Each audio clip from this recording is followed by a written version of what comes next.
Hi, I'm Scott McCullough of the Institute of Urban Studies. This is Module 3 of Successful Tenancies. Intake processes and tools varied widely among the organizations that we interviewed, from highly formalized assessment tools to informal intake interviews. For instance, BC Housing has developed an intake screening protocol that triages new tenants by their required support level. Homeward Trust uses a standardized intake assessment tool for initial assessment and to prioritize service delivery based on client acuity. Most other organizations use in-depth interviews with new tenants, some with specific focuses, such as decolonizing approaches.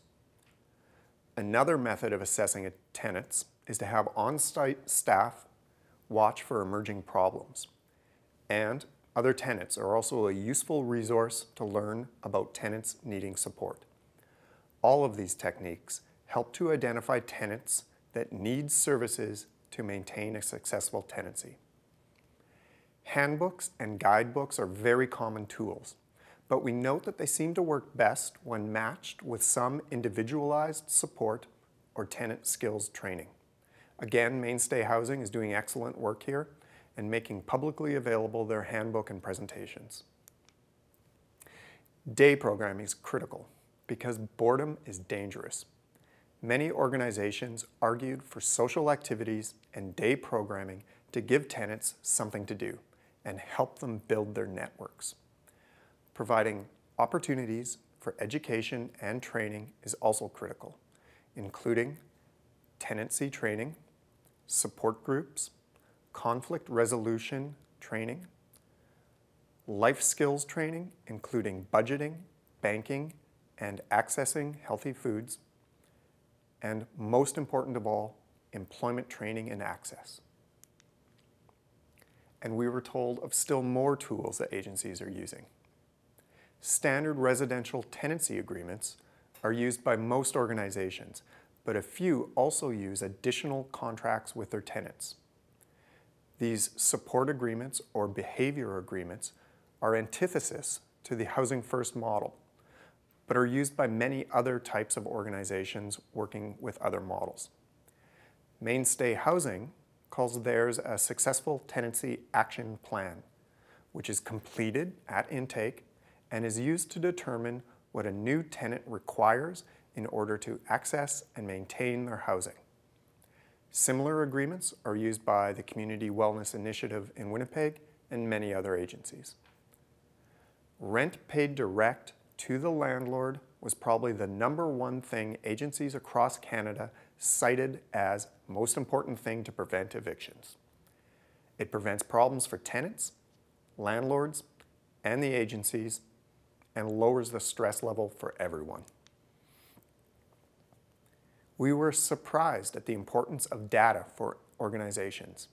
Many organizations, especially the larger ones, are collecting serious data to test the effectiveness of their programs and improve their results.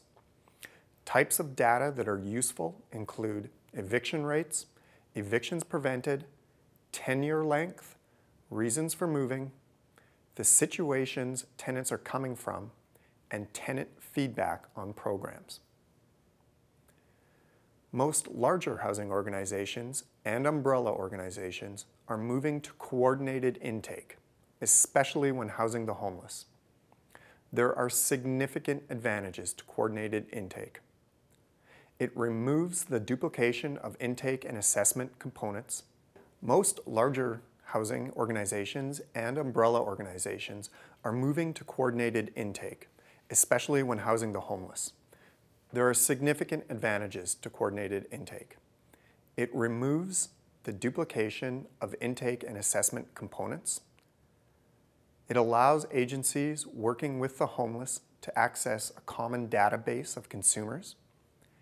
It improves consumers' access to housing and supports. It limits consumers having to tell their story to multiple agencies, so reduces trauma. Coordinated intake can be centralized, a one-door system, or decentralized, multiple locations, no wrong door. The use of planned moves or proactive or preventive moves was a widely used strategy to prevent the eviction of tenants. These can be permanent moves or temporary respite. Proactive moves were used when a tenant had come into conflict with the landlord or other tenants and was on the verge of eviction. Proactive moves were typically to other housing units an agency may have in stock, but sometimes to other accommodation as a temporary measure. The objective is always to keep the tenant housed rather than sending them back to a shelter or the street so that they don't retrench into the streets, all the while giving relief to landlords, neighbors, the tenant, and staff. Organizations do everything they can to not evict tenants and keep people housed. Agencies spoke, though, of using eviction notices as a tool to engage with tenants in distress, especially for those that it is difficult to engage with. All stated that they rarely pursue an actual eviction and that the use of a notice is usually the last of many steps when engaging with a tenant. When dealing with crisis, it is important to have plans in place. Landlords, family, neighbors all need to know who to contact and be able to expect help. The consensus was that an emergency contact needed to be single point, easy to use, and solution-oriented. We asked organizations about a timeline for stability. They told us that each person assisted into housing is unique and takes a varying amount of time to become comfortable as a tenant. But there were consistent views on what constitutes a typical time frame for stability, about 2 years for a person who is homeless. This is important for program design and for determining the success of housing. The vast majority of organizations we consulted have no expectation that a tenant will leave or graduate their program. For the most part, people are homeless for a reason, whether it's addiction or mental health issues or extreme poverty.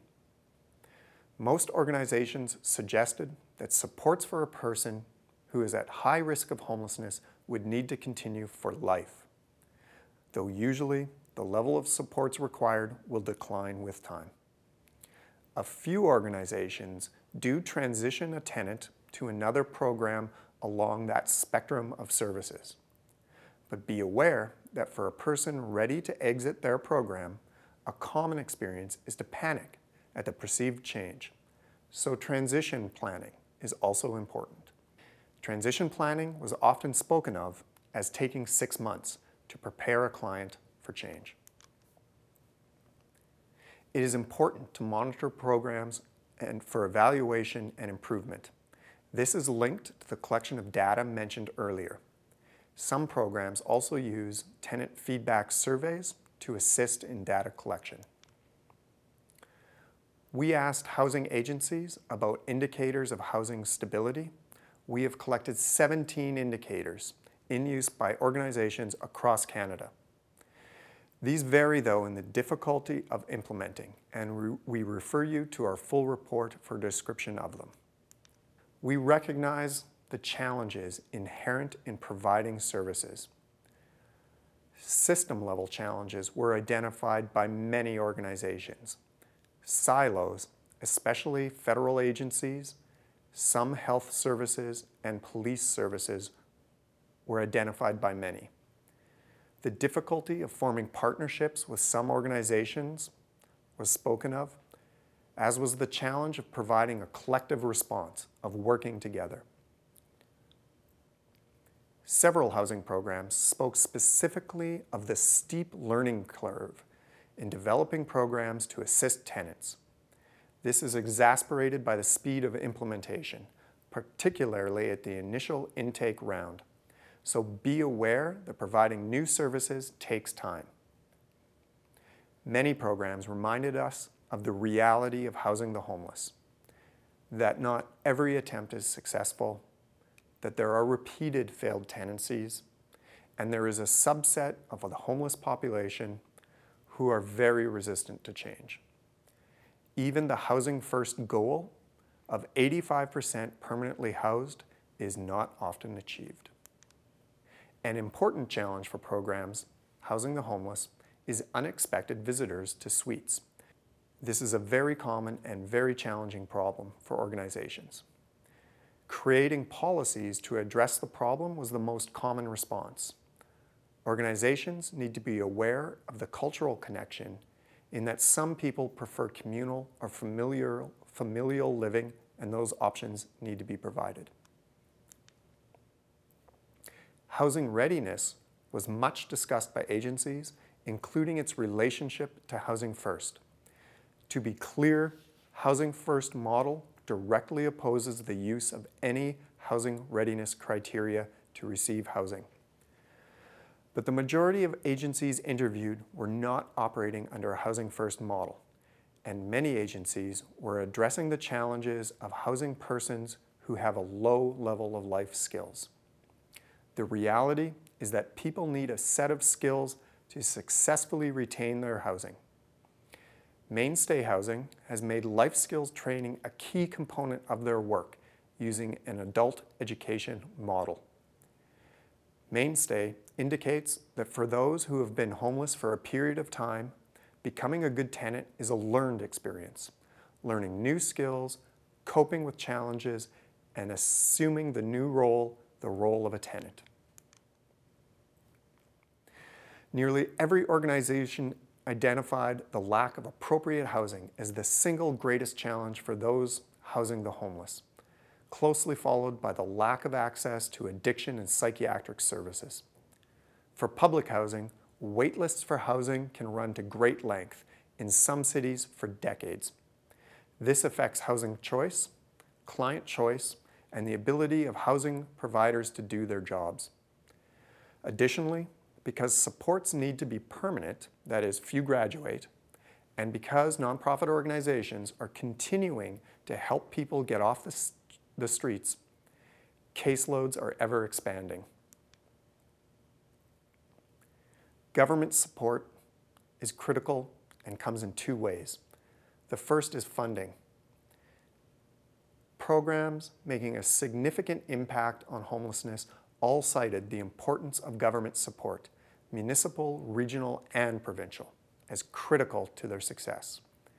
BC and Alberta are examples, both contributing about $3 billion to prevent homelessness. BC and Alberta are both good examples, each contributing about $3 billion to end homelessness. But equally important is government support. For the organizations working on the ground, provincial commitment is primarily about problem solving, coordination of services, and supports. Reducing silos, system coordination, effective funding decisions, and cross-ministry initiatives were all spoken of positively. The important consideration is that simply keeping someone housed over the longer term can cost less than evictions and residential instability. It costs less for the program, the tenant, and society. Over the last 30 minutes, you've had an opportunity now to experience a few highlights from our report, our website resources, and all the materials that went into pulling together a comprehensive overview of the tools and supports necessary for successful tenancies in the Canadian context. All these materials appear on our website, and all these materials are available in addition to the video itself and the PowerPoint.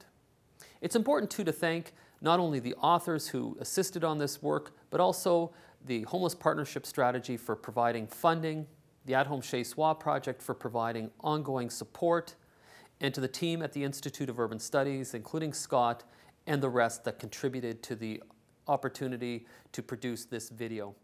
Thank you very much.